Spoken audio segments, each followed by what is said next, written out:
podcast est réalisé avec le soutien précieux de More.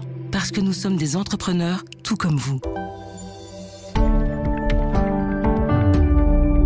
Nous allons parler d'une actualité riche cette semaine avec à la fois le retour des États-Unis d'une importante délégation commerciale avec la princesse Astrid, la mobilisation sociale évidemment dans les rues de Bruxelles et le budget dont on attend toujours l'avènement au niveau fédéral en tout cas. Pour tout ça, on reçoit quelqu'un qui est très bien placé pour en parler, c'est Peter Timmermans. Bonjour. Bonjour. Administrateur délégué de la FEB, Fédération des entreprises de Belgique. Donc vous êtes bien placé pour nous porter la voix des entreprises dans tous ces éléments-là. Mais pour commencer, vous êtes rentré il y a une semaine des États-Unis, de la côte ouest pour être plus précis, pour une mission économique princière qui était importante. C'était un rendez-vous important. Qu'est-ce que vous en avez retiré ? Oui, c'était vraiment très important parce que plus de 500 personnes se sont déplacées. On est arrivé avec 3 vols là-bas. Grosse délégation. Grosse délégation. Et donc ça a impressionné les Américains. Parce que c'était la première fois pour eux de voir arriver plus de 500 personnes d'un tout petit pays comme la Belgique, mais des entrepreneurs. Donc, 1, impression. 2, c'est pour la première fois qu'on a discuté avec eux de la défense. La défense ne faisait pas partie des missions princières. Mais maintenant, vu le contexte géopolitique et vu le fait qu'en Belgique aussi, il y a une défense, une industrie de la défense importante, on est très bien accueillis là-bas aussi avec cet élément, cet aspect-là. Et troisièmement, on a quand même constaté que les chefs d'entreprise belges ont pu nouer des contacts avec leur homologue américain. C'est-à-dire qu'il y a eu des contrats Oui, qu'il y a plus de 30, ce qu'on appelle MOU, Memo of Understanding, donc des intentions de collaborer, et plus de 60 contrats directement avec des contrats. Dans la défense ou pas uniquement ? Pas dans la défense directement, parce que ça, c'est je dirais, un côté quand même un peu spécial, mais dans d'autres domaines, on était là dans le domaine de la technologie, dans le domaine de food and beverage, donc de l'alimentation, de textile et autres. La bière qui fait toujours recette, j'ai lu. C'est toujours le cas. Mais donc, c'était une très, très, très bonne mission princière, très chargée, plus de 100 événements en une semaine de temps. Également à Los Angeles, plus focalisé sur l'entertainment, donc le film, Hollywood, tout ça. Hollywood et autres. À San Francisco, Silicon Valley, plus sur la technologie. Et donc, voilà, j'étais vraiment, je suis revenu avec beaucoup d'optimisme. Beaucoup d'optimisme, oui. Et aussi parce qu'on a... les relations entre l'Europe et les États-Unis ont été un peu malmenées. Il y a eu les droits de douane, etc. Tout ça, vous ne l'avez pas senti ? Oui, parce que, naturellement, je préfère des droits de douane 0%. Finalement, il y a un accord sur 15%. Le plus important pour moi, c'est qu'il y a de la clarté et une certaine stabilité. C'est ça, les chefs d'entreprise me l'ont dit également. Pour certains, 15%, ce n'est pas évident. Vous avez vu aussi les chiffres récents. Ça pourrait nous coûter, à l'occurrence, de 4 milliards de coûts supplémentaires, mais ciblés dans certains secteurs plus que dans d'autres. Mais en général, le fait qu'il y ait un accord, qu'il y ait une certaine stabilité et qu'il n'y a plus d'insécurité, c'est déjà une bonne chose. Et sachant que nous sommes là avec des produits de très haut niveau. Nous sommes très appréciés par les Américains. Nous avons des solutions très pratiques pour des problèmes très, très, très spécifiques. Savez-vous que, par exemple, à Los Angeles, l'académie, la police là-bas, oui, ils sont très reconnaissants vis-à-vis de FN. Parce qu'ils utilisent des armes ou des solutions. Des solutions apportées par FN, très renommées, très reconnues. Par exemple, c'est un exemple parmi d'autres, parce que ce n'est pas uniquement la défense, comme je viens de le dire. Et donc, il y avait une entreprise pour nettoyer des murs et autres à travers une technique de laser. Ils ont vendu des machines là-bas, ils ont vendu des produits là-bas. Donc, voilà. C'est une toute petite entreprise belge reconnue par les Américains. Je vais vous dire une chose, Californie, c'était en Californie, c'est la 4e puissance économique mondiale. Hein. C'est un pays, en fait. C'est un État, enfin, des États-Unis, c'est un pays qui vaut, oui, c'est la 4e puissance mondiale. Alors, on a appris de là-bas, alors ce n'est peut-être pas dans le cadre de la mission, mais qu'il y aurait 2 investissements importants américains en Belgique et en Wallonie en particulier. C'est Amazon et Google qui ont annoncé pour des milliards d'investissements. Oui. C'est une bonne nouvelle aussi, ça montre qu'il y a des choses qui se passent en Belgique et que ça évolue positivement. Ça montre une chose que dans certains domaines, nous sommes très attractifs. Quand Google ou Amazon veulent investir ici, ça veut dire que nous sommes quand même attractifs. Et pour vous, c'est positif, enfin. C'est en soi positif. Je comprends qu'il y avait certaines réactions en disant oui, mais attention, par exemple aux PME. Attention aux PME. Mais en général, c'est quand même un signe important que 2 entreprises américaines de cette taille ont décidé de s'investir ici.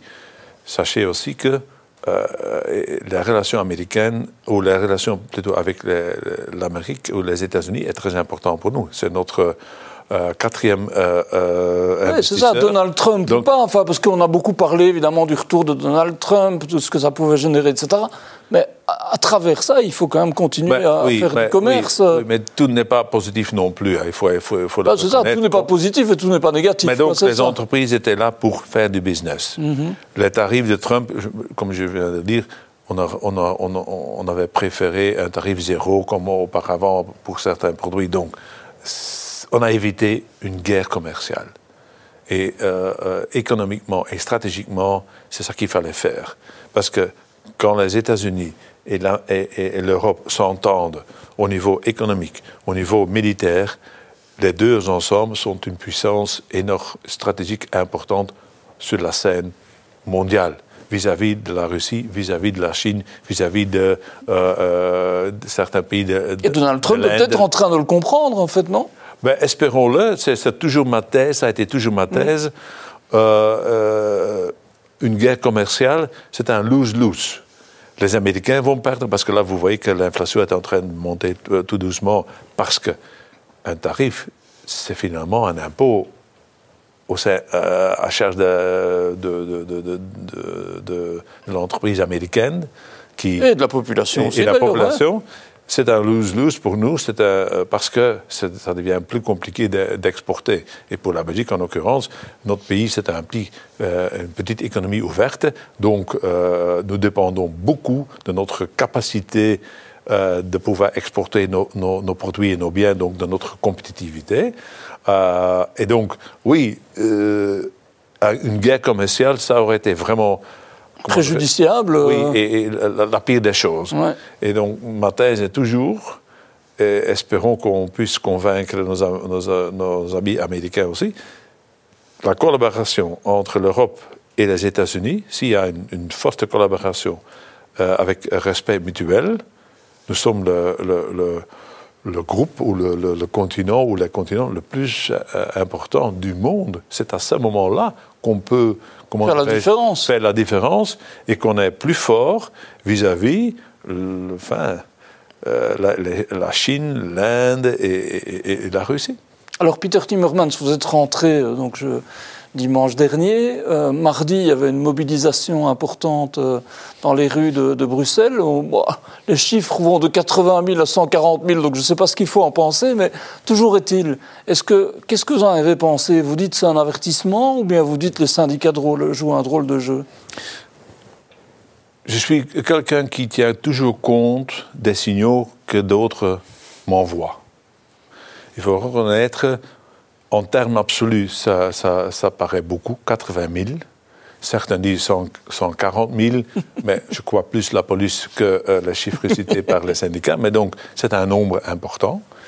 Relativement, c'est pas assez élevé quand il y a 4 millions de travailleurs et 40 000 dans la rue. Oui, 4 millions de travailleurs qui ont travaillé. Qui ont travaillé, mais c'est un signal qu'on peut pas nier. Mais de l'autre côté, et ça c'est pour moi encore plus important, je ne vois pas pourquoi ils essayent de toucher les entreprises, et certains groupes encore plus que d'autres, parce que parmi les manifestants, il y a quand même aussi un petit groupe d'extrême gauche, et autres, qui visent les entreprises, qui veulent bloquer les entreprises, qui ne manifestent pas, comment dirais-je... Pacifiquement. Et donc, je me pose la question, qu'est-ce qu'ils veulent finalement obtenir? On a prouvé quand même ces derniers temps qu'à travers une concertation sociale, à travers des compromis, des accords qu'on a passés avec eux, il y a 2 accords qu'on a signés avec eux sur la fin de carrière et sur les landingsbanen. Et 2 fois, le gouvernement a respecté l'accord qu'on a signé. Donc, les partenaires sociaux sont forts, ont un impact. Quand ils s'entendent. Quand ils s'entendent et quand ils passent des accords entre eux. Donc, j'invite quand même les syndicats, j'entends maintenant dire, oui, mais on va continuer à faire des actions. Soyons clairs, la situation économique aujourd'hui, on a perdu 15 000 emplois dans le secteur de l'industrie. Qu'est-ce que vous voulez obtenir en touchant, en visant encore davantage l'industrie? Nous sommes en train de perdre des parts de marché à l'étranger. Donc, qu'est-ce que vous voulez obtenir en touchant encore des entreprises qui exportent des biens et des services? Savez-vous, et ils le savent, que notre richesse dépend de notre capacité de pouvoir exporter. Quand le bilan commercial est positif, ça veut dire qu'on exporte plus qu'on importe, la Belgique devient riche. Et on peut se... J'ai l'impression que certains ont oublié ça. Parfois, on a l'impression qu'on oublie qu'il faut faire de la croissance, par exemple. Oui, parfois, j'ai l'impression qu'il y a un problème. C'est l'État qui va régler le problème pour moi. Mais il faut bien savoir que c'est le tissu économique qui finance l'État. Les fonctionnaires sont payés par la valeur ajoutée créée dans le secteur privé. Quand vous n'avez pas de secteur privé florissante qui peut exporter, qui est forte, qui est compétitive, finalement, in the end, comme on dit en anglais, vous touchez le secteur public parce qu'il n'y aura pas assez d'argent pour financer les fonctions exercées par les fonctionnaires. Donc c'est ça qu'il faut bien se rendre compte, que le tissu économique est la base de tout. Et pour nous, le tissu économique est fort quand nos entreprises sont compétitives et puissent exporter leurs produits. Et aujourd'hui, par exemple, est-ce qu'il y a des sujets sur lesquels, avec les syndicats, vous devez vous entendre? Est-ce que, en parlant de concertation sociale, il y a des éléments sur lesquels vous dites j'attends qu'on dialogue ou j'attends que vous soyez constructif? Je suis membre du groupe de 10 depuis presque 25 ans. Oui. Et donc, il y a des thèmes. Et donc, je me suis toujours battu pour qu'il y ait des accords interprofessionnels, des accords entre syndicats et employeurs. Parce que je me rends compte, et je suis convaincu qu'un accord, ça veut dire qu'il y a une certaine sérénité, une certaine acceptation au sein du monde des syndicats et au sein du monde des employeurs. Oui, des contraintes que chacun je suis content que j'ai toujours pu faire passer des accords entre partenaires sociaux devant mon conseil. Et donc, quand je vois que maintenant, la formation de salaire d'un côté, l'indexation de l'autre côté, il y a des pressions, il y a des demandes, il faut réviser. Ouais. Notre modèle date de 1944, on est 2025, donc presque 80 ans plus tard. Il faut moderniser cela. Et le gouvernement nous a demandé, en tant que partenaires sociaux, de regarder ou d'examiner ou de faire des propositions plutôt par rapport à la loi de 96, la fameuse loi de 96, et l'indexation. C'est la loi qui encadre les salaires, pour faire court. Ouais. Et l'indexation, parce que l'indexation fait partie de la loi de 96 également. Je me suis dit, et j'ai dit aux syndicats, c'est un thème que nous ne pouvons pas laisser au monde politique ou au monde académique. D'ailleurs, le monde politique, s'ils vous le donnent, c'est aussi parce qu'ils ne savent pas s'entendre eux. Mais là, vous avez une possibilité ce que je veux dire, si nous ne parvenons pas à un accord là-dessus, et on a encore 9 mois, 1 an, enfin, pour le faire, le jour viendra, et ce sera encore pendant cette législature, que le monde politique va intervenir. Et donc, tout le monde sera fâché. Nous serons fâchés. Les syndicats seront fâchés. Tout le monde sera fâché. Mais c'est un thème que nous devons prendre. Et donc, selon vous, il y a moyen de réformer l'indexation automatique des salaires. Vous avez déjà eu des propositions là-dessus. Et en même temps, de lâcher un peu du lest sur la loi de 96. Savez-vous que la loi de 96 et la réforme d'indexation, donc au milieu des années 90, donc il y a presque 30 ans, c'était à la base une entente entre employeurs et syndicats au sein du Conseil central de l'économie. On n'est pas arrivé à un accord jusqu'au bout, mais la base de l'accord était là. Et le gouvernement de Hahn et de Ruppel l'a pris en disant, voilà, il y a une base d'entente entre partenaires sociaux et nous allons le mettre. Qu'est-ce qu'ils ont fait? Ils ont introduit la loi de 96 avec un maximum. Ouais. Ils ont modifié l'indexation, c'est devenu l'indice santé, en élevant certains produits. Mais la base, la mécanique de base, c'était à l'origine une idée, une entente entre partenaires sociaux. Vous pourriez le faire aujourd'hui. Voilà, ce que je n'arrête pas à dire, c'est notre dossier.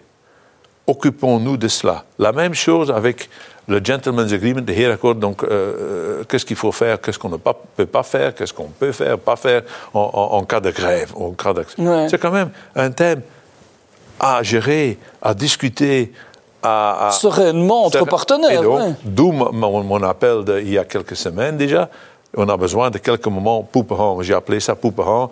Pour certains qui ont un certain âge, poepenhan, c'est un endroit assez connu en Wallonie. Vous s'étiez rencontrés à l'époque, le Premier ministre et quelques leaders syndicaux et autres. Mais l'idée, ce que j'ai voulu dire, il faut créer quelques moments où on puisse discuter librement. Vous avez toujours dit qu'il fallait un pacte social renouvelé. Hein? C'est un discours que vous avez depuis... Oui, mais jusqu'à présent, certains ont toujours dit non, attendons. Maintenant, on est plus ou moins le dos au mur. Est-ce que vous avez des réponses positives, justement? Ça, je ne vais pas vous dire, parce qu'alors, quand je plaide pour un moment poepenhan, ça doit être discret. Ça doit être discret. C'est pas comment dirais-je, il ne faut pas dévoiler ici. Vous viendrez, quand ce sera fini, vous viendrez ici. Je pense que vous pouvez nous inviter, syndicats et employeurs, peut-être une fois ensemble. Avec grand plaisir. Au moment qu'on a un accord. Alors, le gouvernement de Wever, justement, est en cours de discussion pour un budget. Bon, ça a été un peu reporté. Qu'est-ce que vous en attendez, vous? Il y a des choses particulières. Bon, on sait que l'effort va être, alors, Bart de Wever dit minimum 10 milliards, le MR dit plutôt 20 milliards. Donc, il y aura des économies, il y a toujours les réformes qui sont en cours. Mais est-ce qu'il y a des choses précises sur lesquelles vous dites, attention, ne cassez pas la machine? Quelques éléments. Jusqu'à présent, les premiers 6 mois, le gouvernement, et surtout le ministre Clarinval, a quand même réaliser des réformes structurelles. Importantes. On aurait dû les décider il y a 20 ans, ça aurait été beaucoup plus... Notamment sur le chômage, par exemple. Mais finalement, maintenant, on est obligé de le faire. Donc, première partie, avec un impact budgétaire. J'attends maintenant qu'on fasse un exercice similaire. Ça veut dire qu'on raisonne avec un esprit réforme structurelle. Pour moi, ce n'est pas important que ça rapporte X millions la première année. Je veux simplement que ça va dans le bon sens et qu'il y a une économie structurelle qu'on va réaliser, que ce soit au niveau de l'efficacité de l'État, que ce soit indépendamment du domaine, des réformes structurelles.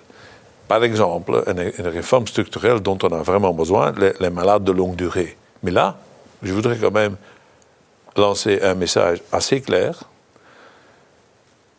La réforme des malades de longue durée, c'est comme une chaise avec 4 piliers. 4 pieds, oui. 4 pieds. Et quand les 4 piliers ne sont pas de la même hauteur, la chaise tombe. Ou s'il y en a seulement 3, la chaise tombe. Elle boite, ou elle tombe, oui. Et donc, ça veut dire qu'il faut une responsabilisation plutôt des employeurs, ok, je suis d'accord, des personnes concernées, les malades de longue durée, des mutuelles et les médecins. J'entends maintenant simplement des taxes supplémentaires à charge des entreprises. Oui, vous pourriez payer plus longtemps la mise à disposition. Ça, c'est très clair et très facile. On dit, voilà, vous payez le salaire garanti non seulement 1 mois, 2 mois, 3 mois. Voilà, c'est ça. C'est une mesure budgétaire plate, simple, mais sans impact structurel. Donc, s'il n'y a pas les 4 autres pieds, c'est ça, les 3 autres pieds. Les 3 autres pieds, oui, c'est difficile. Le secret médical, la mutuelle, oui, difficile parce que oui, c'est quand même difficile d'être au même moment accompagnant. Accompagner et contrôler en même temps. Mais en même temps, on ne touche pas. Difficile de toucher aux mutuelles. Ouais. Beaucoup de mais pour les entreprises, payer. Et quand les entreprises payent, ça ne résout rien parce que c'est une taxe, c'est une recette supplémentaire. Donc, premier élément que je voudrais quand même mettre en avant, il faut bien se rendre compte, quand quelqu'un est malade, l'employeur, il ne peut pas le contacter, il ne peut pas savoir de quoi il s'agit, il ne peut rien faire. Donc, mais taxer l'employeur, ça c'est très facile. Donc, première chose.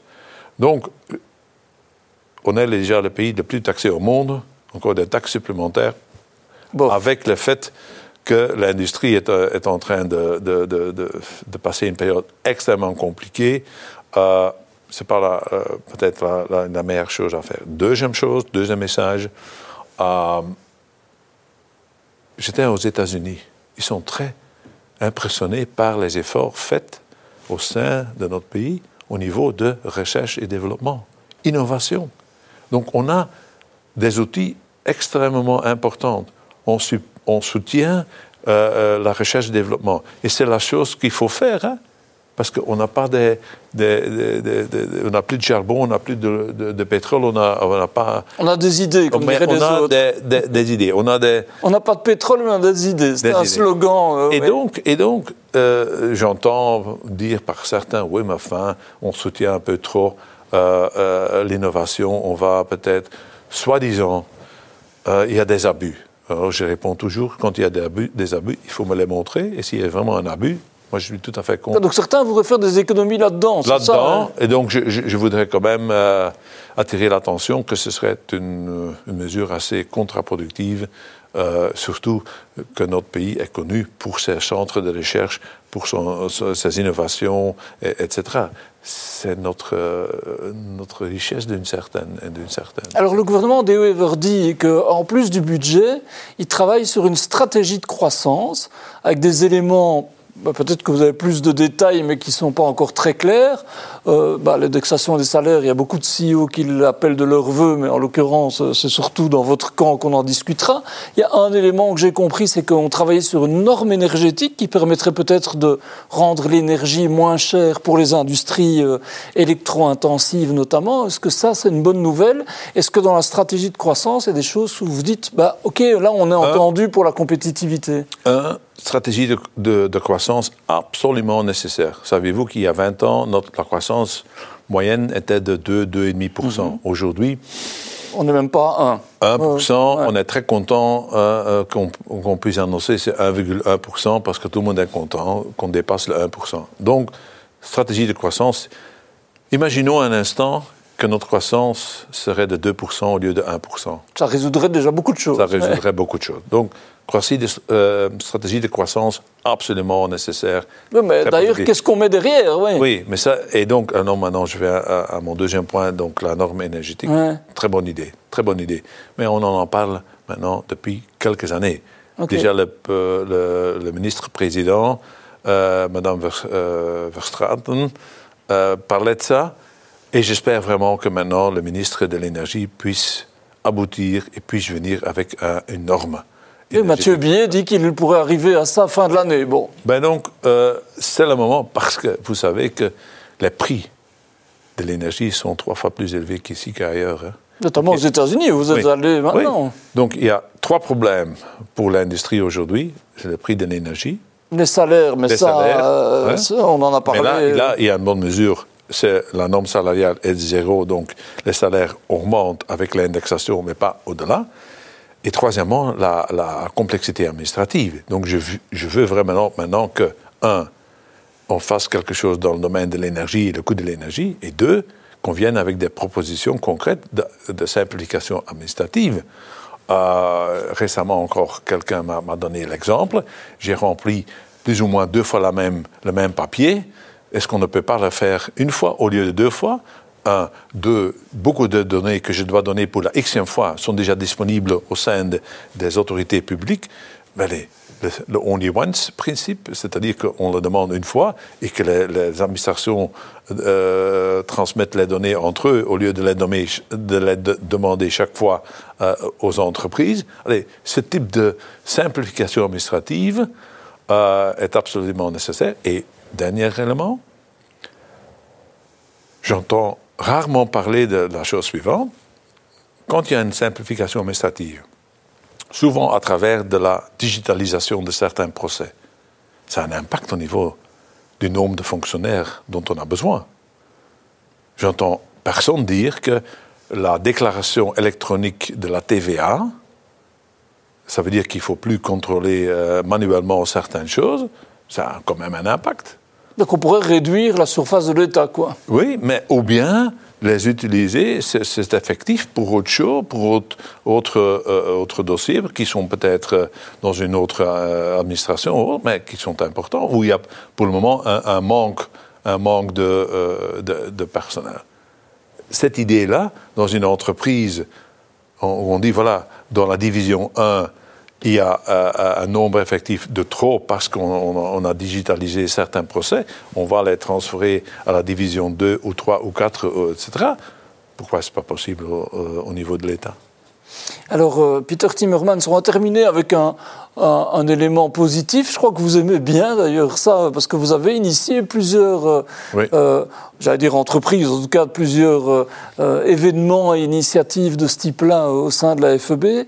Donc vous avez lancé la 6e édition de Young Talent in Action. Alors d'abord, racontez-nous un peu de quoi il s'agit. Et puis en fait, l'idée, c'est vraiment de donner le goût d'entreprendre aux plus jeunes. Oui, donc nous sommes à la FEB très connus pour la concertation sociale. Mais depuis quelques années, depuis une dizaine d'années, on s'est dit, l'entrepreneuriat, c'est ça dont on a besoin. Les jeunes d'aujourd'hui sont les managers de demain.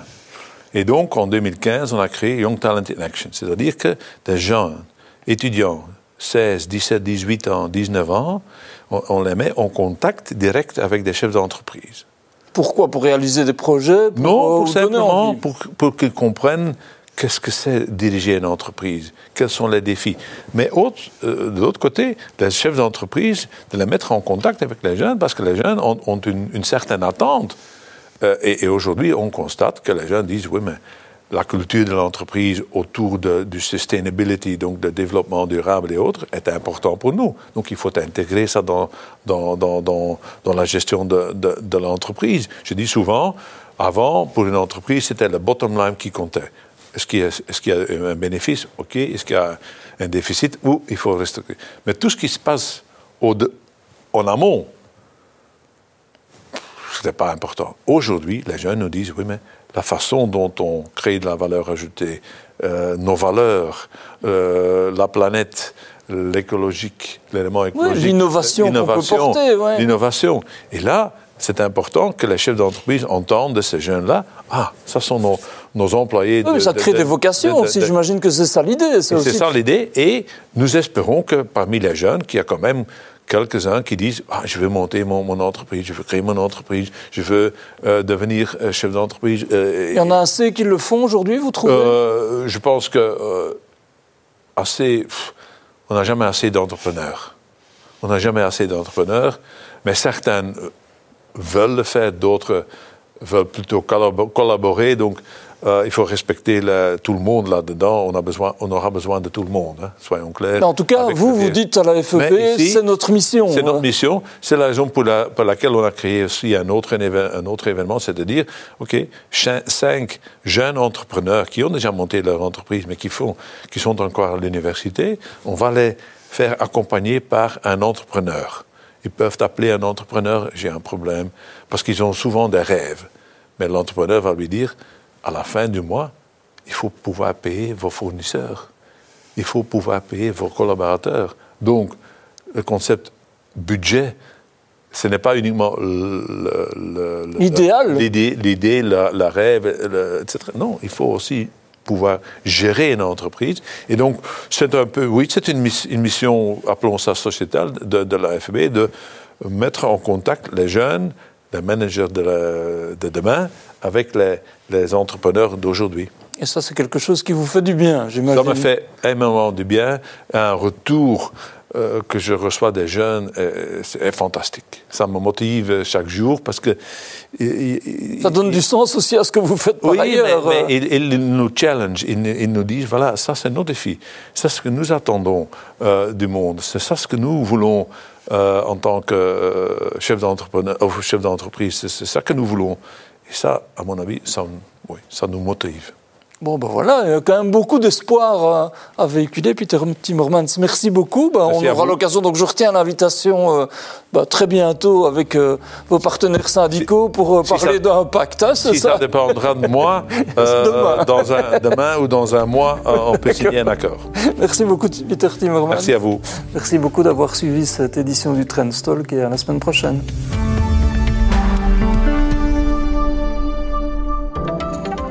Cash is king. Suivez votre trésorerie au fil des jours. Une vue hebdomadaire peut sauver votre boîte bien plus vite qu'un bilan trimestriel. More, parce que nous sommes des entrepreneurs tout comme vous.